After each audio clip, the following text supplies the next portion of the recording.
Hi everyone, welcome back. So in this video we are going to learn about that how different monopolistic competition would look like in the long run.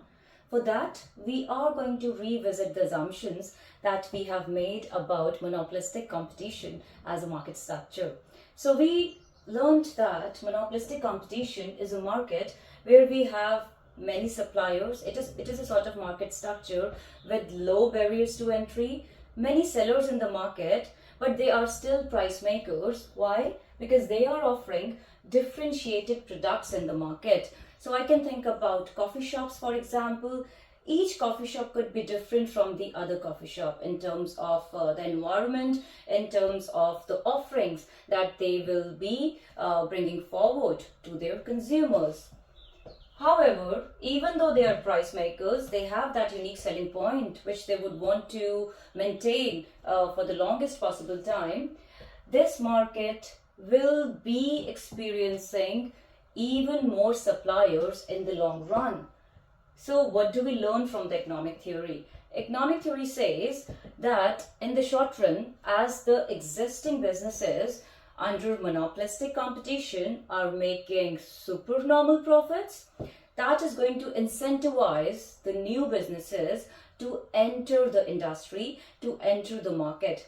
Therefore, we will see that we have an increase in number of suppliers, which in turn would change the prices for the consumers in the market, and for the businesses the profitability will look quite different from how it was in the short run. So let's try to apply this understanding, this theoretical knowledge to this diagram. So remember, they are price makers, that is not changing, a downward sloping average revenue and marginal revenue curve.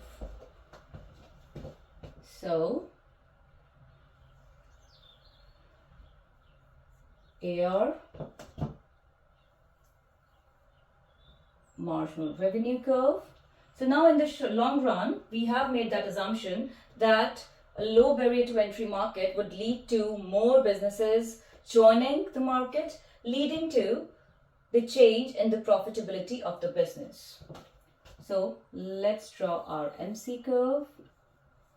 And because the prices are going down, and also the businesses, they are constantly trying to maintain this unique selling point. How do they maintain that?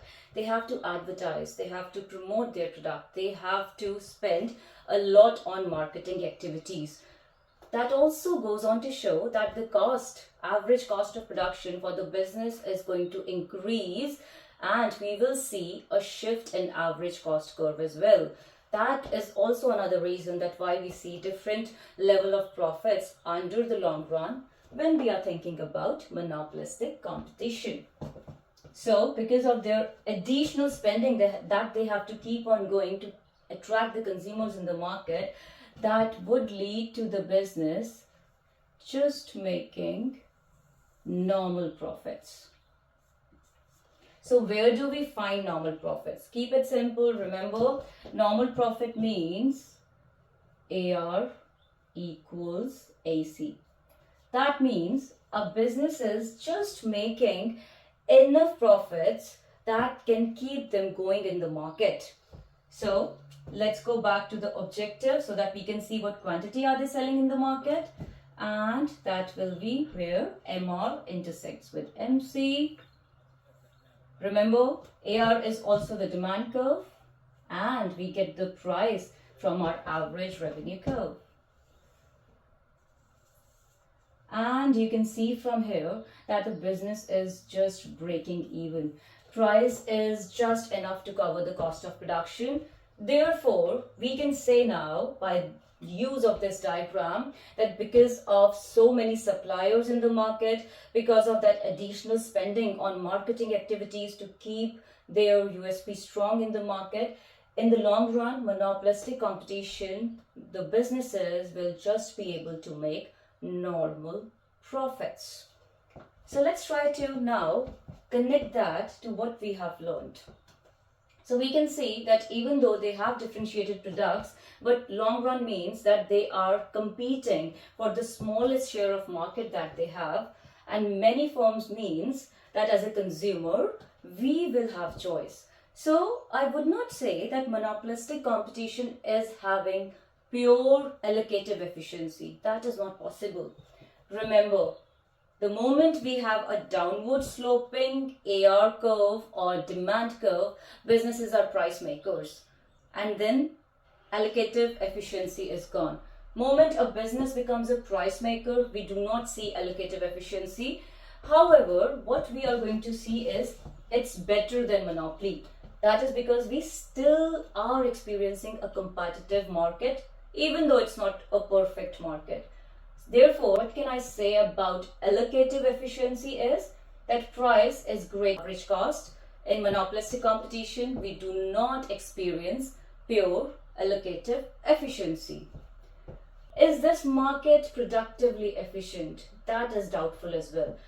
Productively efficient means that a business is producing where MC intersects with AC. This is the point of productive efficiency, minimum of AC.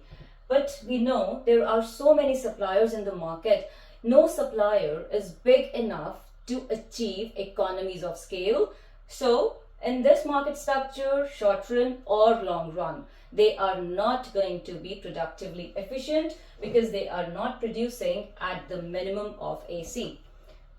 What about dynamic efficiency? What about us trying to understand this market from the perspective of quality, from the perspective of variety and innovation? So this market is known to be innovative. They have to keep attracting the consumers. How do you bring in that USP? How do you maintain that unique selling point? So therefore, we assume under monopolistic competition, we will see a degree of process and product innovation happening in the market that will make the sellers stay, survive and compete in the market.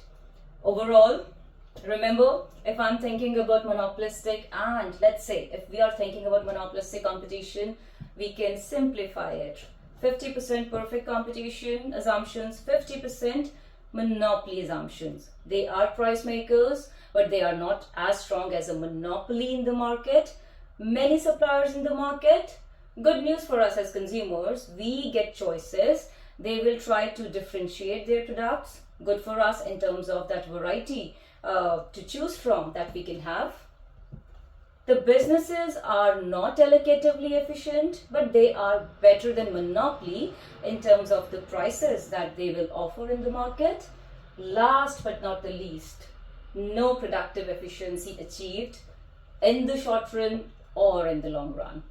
So that was all about monopolistic competition.